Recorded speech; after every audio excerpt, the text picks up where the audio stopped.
ملک کا بادشاہ تھا، اس نے جادو سیکھ رکھا تھا اور کئی لوگوں کو وہ جادو سکھاتا بھی تھا۔ جادو کے دم پر وہ بادشاہ چلاتا تھا۔ اس کے پاس ایک نوجوان آتا تھا جادو سیکھنے کے لیے۔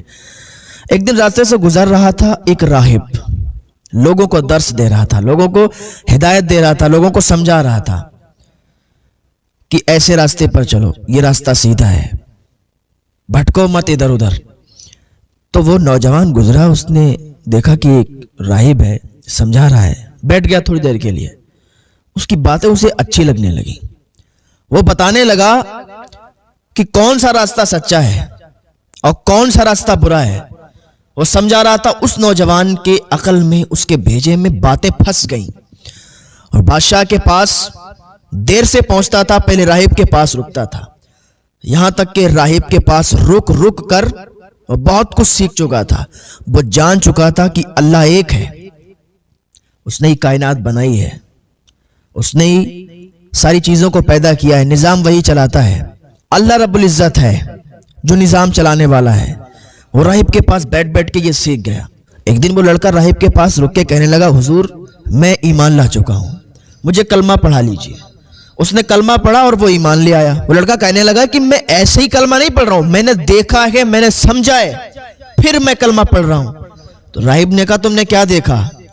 کہا، حضور میں نے دیکھا کہ ایک دن میں جا رہا تھا، راستے میں ایک سانپ تھا، بہت بڑا اژدہا تھا، اس سانپ کی وجہ سے راستہ بند تھا، لوگ اپنی اپنی چھتوں پر بیٹھ کر دیکھ رہے تھے اور کوئی اس کے پاس جانے کی ہمت نہیں کر رہا تھا، اس لیے کہ وہ بہت زہریلا تھا اور بہت خطرناک تھا۔ لوگ ڈر رہے تھے کہ کیسے اس کو یہاں سے نکالا جائے یا کس طریقے سے یہاں سے یہ بھاگ جائے۔ لیکن میں جب گیا تو اس کے قریب چلا گیا، میں نے آپ کی باتوں پر عمل کیا تھا، آپ کی باتیں سن رہا تھا، آپ کی باتوں کو سنتا تھا، عمل کرتا تھا۔ عمل کر کے میں گیا اس کے پاس، میں نے ایک مٹی کا ڈھیلا اٹھایا اور مٹی کا ڈھیلا اٹھا کے اس سانپ کے اوپر مارا۔ میں نے کہا، اگر جادوگر سچا ہے تو یہ مر جائے۔ سانپ نہیں مرا۔ پھر میں نے مٹی کا ڈھیلا اٹھایا، پھر میں نے مارا۔ میں نے کہا، اگر اس راہب کی باتیں سچی ہیں، اگر اللہ ہے تو یہ مر جائے۔ جب اتنا کہا تو وہ سانپ مر گیا۔ میرا ایمان پختہ ہو گیا، میرا یقین مکمل ہو گیا کہ واقعی اللہ ہے جو نظام چلاتا ہے، اللہ ہے جو سچا ہے، اور راہب جو باتیں بتاتا ہے وہ سچی باتیں ہیں۔ میں ایمان لے آیا، آج میں آپ کے سامنے کلمہ پڑھ رہا ہوں، میں اقرار کر رہا ہوں، میں ایمان لے آیا۔ اب وہ روز راہب کی باتیں سنتا اور بادشاہ کے پاس لیٹ سے پہنچتا۔ بادشاہ ایک دن کہنے لگا کہ بیٹے ذرا یہ بتا، تو اتنا لیٹ کیوں ہو جاتا ہے، ٹائم سے کیوں نہیں پہنچتا؟ تو بادشاہ نے اتنا پوچھا، اس نے کہا کہ ہو جاتا ہوں، میں راستے میں ایک راہب کے پاس رکتا ہوں، اس کی باتیں سنتا ہوں، اور واقعی اس کی ایک ایک بات سچی ہے، ایک ایک بات اس نے سچی بتائی ہے۔ بادشاہ نے سنا تو بادشاہ بڑا غصہ ہوا، تو راہب کے پاس رک کے آتا ہے، راہب ایسا کیا بتاتا ہے؟ اس نے کہا، راہب بتاتا ہے کہ واقعی اللہ رب العزت ہے جو نظام چلاتا ہے، وہ سچا ہے، راہب کی ایک ایک بات سچی ہے، میں نے تجربہ کیا ہے۔ بادشاہ بڑا غصہ ہوا۔ بادشاہ نے کہا، اچھا۔ بادشاہ نے راہب کو بلا کے قتل کروا دیا اور لڑکے کو طرح طرح سے مارنے کا انتظام کیا۔ لڑکے کو دریا کے اندر بھجوایا، سپاہیوں کو حکم دیا کہ دریا میں لے جاؤ، بیچ دریا میں اسے ڈھکیل دو، اسے دریا میں پھینک دو تاکہ یہ مر جائے۔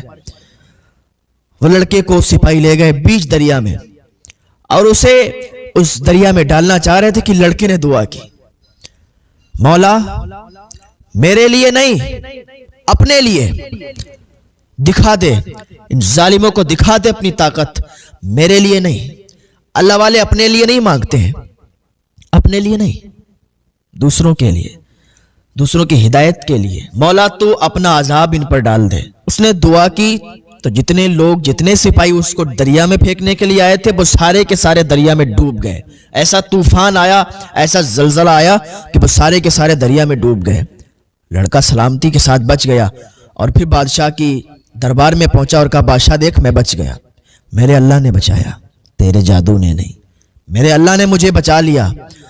بادشاہ پھر بہت غصے میں آیا، اس نے طرح طرح سے اسے مارنے کا پلان بنایا لیکن نہیں مار سکا۔ لڑکے نے کہا ایک میں آپ کو مشورہ دے سکتا ہوں, آپ مجھے مار سکتے ہو. کہا کیا مشورہ ہے, بتا کس طریقے سے تجھے مار سکتا ہوں. کہا مجھے لے چلو, دور لے چلو, گاؤں سے باہر لے چلو, اور ایک درخت سے مجھے رسیوں سے باندھ دو اور سارے ملک کو بلاؤ, سارے ملک کے سامنے مجھے مارو, میں ترکیب بتاؤں گا, میں بتاؤں گا تم مجھے کیسے مار سکتے ہو. بادشاہ نے کہا ٹھیک ہے.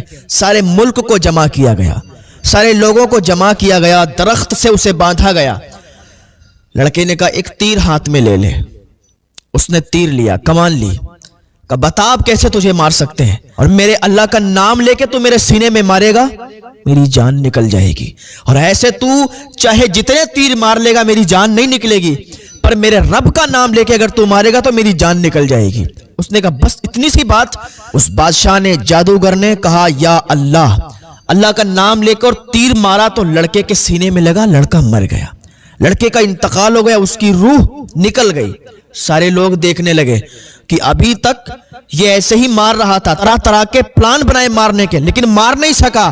یہ کون سی طاقت ہے کہ جس کا نام لے کے اس نے تیر مارا, لڑکے کی جان نکل گئی. تو پتا چلا وہ اللہ ہے جو سارا نظام چلاتا ہے. جتنے لوگ تھے سارے کے سارے کلمہ پڑھ کے مسلمان ہو گئے, سارے کے سارے ایمان لے آئے. تو اللہ کی ذات پر بھروسہ رکھو کہ واقعی اللہ جو کرتا ہے بہتر کرتا ہے. کبھی بھی اللہ کی رحمت سے نا امید نہیں ہونا چاہیے. اللہ جو بھی ہمارے حق میں کرے گا بہتر فرمائے گا, بہتر کرے گا.